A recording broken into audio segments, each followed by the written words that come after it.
අයවැයෙන් ලැබෙන සහන ලංකාදීප ලබා දෙන ඉංගිය අයවැයෙන් සහන රැසක් රජයේ සේවක පඩිය 30%කින් නැගී මේ ප්‍රශ්නාර්ථය සමග සටහන විශ්‍රාමයටපත් ඉහළට ඔබේ සම හඳුනාගෙන ඖෂධීය ශාකසාරමේ ෆොරෙවර් ෆේස් වොෂ් එකක් භාවිතා කරන්න. වැටුප් විශ්‍රාමයටපත් අමතර කෝටි 13000ක් බදු වැඩි නොවේ වාහන බද්දත් එහෙමමයි. දමිත් වික්‍රමසේකරගේ සටහන මාණ්ඩලික නිලධාරීන් ඇතුළු රජයේ සියලුම සේවකයන්ට 30%ක වැටුප් වැඩි කිරීමක් ලබා දීම සියලුම ශ්‍රමිකයන් 2019 විශ්‍රාම වසරට අන්තර්ග්‍රහණය කිරීම සහ වතුකම්කරුවන්ගේ සහ පෞද්ගලික අංශයේ සේවකයන්ගේ අවම වැටුප ඉහළ නැංවීම ඇතුළු සහන රැසක් පාර්ලිමේන්තුවට අද ඉදිරිපත් කරන ජාතික ජනබලවේග ආණ්ඩුවේ දෙවැනි අයවැය ලේඛනයෙන් යෝජනා කොට තිබෙන බව අද මේ ඉංගි වශයෙන් සඳහන් කරනවා.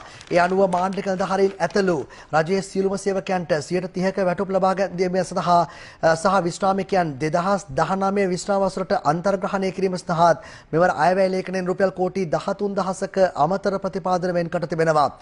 ආස්පැසුම් ප්‍රතිලාභ ලබා දීම සඳහා මෙවර රුපියල් කෝටි 24000ක මුදලක් වෙන් කරලා තියෙනවා. එසේම රජයේ සේවකයන්ට තවත් 30%ක වැටුප් වැඩිවීමක් ලබන 2027 වසරේදී ලබා දීමටත් අයවැය යෝජනා කර තිබෙනවා. මේ අතර අයවැය ලේඛනයෙන් වාහන සඳහා බදු ඉහළ නැංවීමක් නොකරන නමුත් පාවිච්චි කරන ලද වාහන ගෙන්වීම සඳහා විවිධ පාර්ශ්වයන්ගෙන් ලැබෙන යෝජනාව ඉවත් කර ඇතැයි ප්‍රකාශ කර තිබෙනවා.